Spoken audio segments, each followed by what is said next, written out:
ഈ load shedding ഉണ്ടായിരുന്നില്ല. കേരളത്തിൽ മുഴുവൻ പവർ കട്ടായിരുന്നു. കഴിഞ്ഞ മാസവും പവർ കട്ട് ഉണ്ടായിരുന്നു. ഇന്നലെയും കൂടെ പവർ കട്ട് ഞങ്ങൾ കണ്ടതാണ് എന്ന് വേണമെങ്കിൽ പ്രതിപക്ഷത്തിന് പറയാലോ. എന്താണ് പിന്നെ അടുത്തെന്താണ് 62 ലക്ഷം ആൾക്കാർക്ക് ഈ പറയുന്ന 2000 വെച്ച് പെൻഷൻ കിട്ടിയിട്ടില്ല. ഇത് മുഴുവൻ പിണറായി വിജയൻ പറയുന്ന നുണയാണ് എന്ന് വേണമെങ്കിൽ പ്രതിപക്ഷ നേതാവിന് പറയാലോ.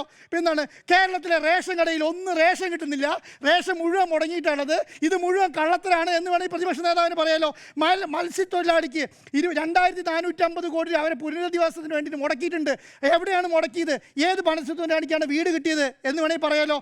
ഇങ്ങനെ നൂറുകൂട്ട പരിപാടിയാണ്. കേന്ദ്രം ന്യൂനപക്ഷങ്ങൾക്കെതിരെ ശക്തമായ നിലപാട് സ്വീകരിച്ച സമയത്ത് പിണറായി ഈ ന്യൂനപക്ഷങ്ങളെ മുഴുവൻ ഇടിച്ച് പിഴിഞ്ഞ് ഇതാണ്ട് ഇപ്പോൾ ഇന്നലെ FCRA നടക്കുന്നുണ്ടല്ലോ, അതുപോലെ പിഴിഞ്ഞ സമയത്ത് ന്യൂനപക്ഷങ്ങൾക്കൊപ്പം കേരളത്തിലെ പിണറായി വിജയൻ സർക്കാർ നിന്നിട്ടില്ല എന്ന് വേണമെങ്കിൽ പറയാലോ.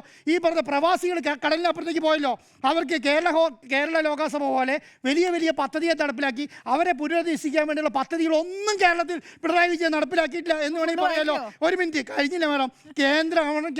കേന്ദ്രത്തിൽ ഇത്രയും രൂപ കിട്ടാത്ത കാലത്ത് കഴിഞ്ഞ 10 വർഷമായി ട്രഷറി പൂട്ടാതെ കഴിഞ്ഞ വർഷം കേരളത്തിൽ ട്രഷറി പൂട്ടാത്ത മാസങ്ങൾ ഉണ്ടായിരുന്നില്ല എന്ന് വേണമെങ്കിൽ പറയാലോ. ഇതൊക്കെ പ്രതിപക്ഷത്തിന് പറയാം. കേരളത്തിൽ ഈ പറയുന്ന 92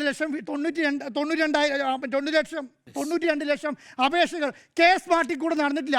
അക്ഷയ കേന്ദ്രത്തിലും വീടുകളിലും പോയിരുന്നിട്ട് ഈ പറയുന്ന എല്ലാ പഞ്ചായത്തുകളുടെയും എല്ലാ കോർപ്പറേഷനുകളുടെയും എല്ലാ മുനിസിപ്പാലിറ്റികളുടെയും എല്ലാ അപേക്ഷകളും എല്ലാ പറയുന്ന സാധാരണക്കാരന് ഓഫീസുകൾ കയറി കിടക്കാതെ ഡിജിറ്റൽ സംവിധാനത്തിലേക്ക് ഈ പറയുന്ന രാജേഷ് മിനിസ്റ്ററുടെ കീഴിൽ നടപ്പിലാക്കിയിട്ടില്ല. പിണറായി വിജയൻ പറയുന്നത് മുഴുവൻ നുണയാണ് എന്ന് വേണമെങ്കിൽ പറയാലോ.